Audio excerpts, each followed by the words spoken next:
My children have mastered I don't know if they've studied Sun Tzu, the art of war, but they've mastered the art of torture.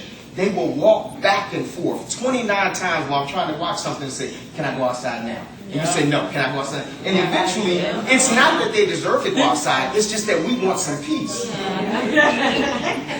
Just go anywhere, just don't play in traffic, but I need some peace. So sometime between 4 and 24, we learn to stop asking. Sometimes between 4 and 24, we actually started taking no for an answer. Now, if you've ever been around a child in a supermarket, you know and I know how well no works on a child. It doesn't work so good. But the older we get, the more we begin to accept the fact that we can't have what we want. And then all of a sudden, we begin to say, not only can I not have what I want, but somehow I deserve the little that I have. The object of our lives in leaving this graduation today and moving forward is to develop an unstoppable life. A life that says, I don't care what you do to me, I'm not going to stop. I was thinking as I was preparing about Howard Thurman, who actually became the chancellor and chaplain for Morehouse College, a very historically black college. In 1923, he graduated as the valedictorian of his class. When before that, he testified that his teachers in school suggested that he get a labor job and never try to comprehend anything because he was slow.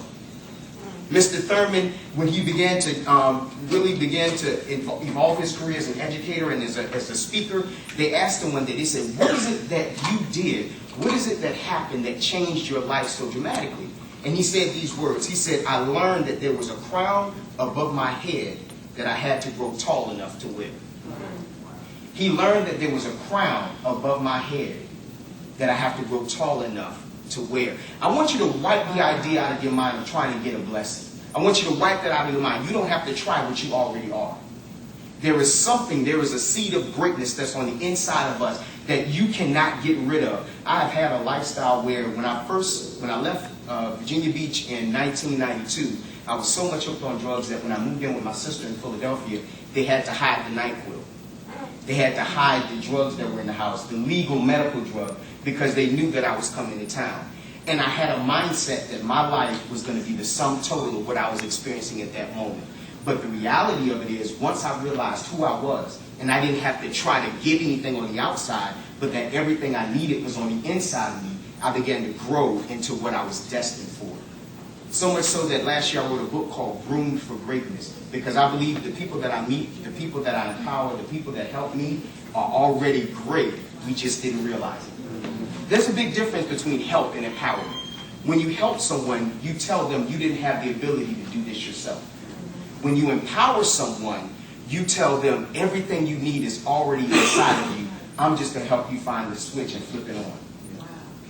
It's like walking into a room and knowing that there's a light there. Have you ever gone into a restroom at a restaurant or somewhere where you're not familiar, and for the first 2 minutes of being in this room, you're dark and you're hitting the walls because you're trying to find what you know is in there, a light.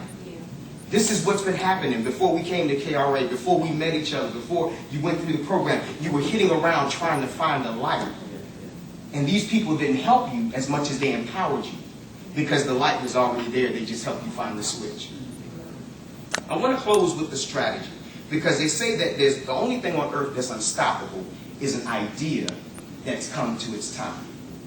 Let me say that again. The only thing on earth that's unstoppable is an idea who's finally reached its time. If we're going to be unstoppable, we have to develop a strategy. A strategy is simply military terms that mean I'm going to plan something out. It has a plan and it has a time. If you don't remember anything else I say today, please remember those 2 words. It's not right until it has a plan and it has a time. If it doesn't have that, if it doesn't have a time on it, it's just a dream. It's just a really nice, well-disguised wish that you have. And that's like the people that sit around and say, well, I wish I could, move to California. I wish. If you never add a plan and a time to it, you're never going to do it. It's amazing. I've been going from the Hampton Roads area since 1992. I just moved back here in August of 2011, and I'm meeting people, and they're doing the exact same thing they were doing in 1992. Because without a plan and a time, we're destined to repeat the same cycle over and over again.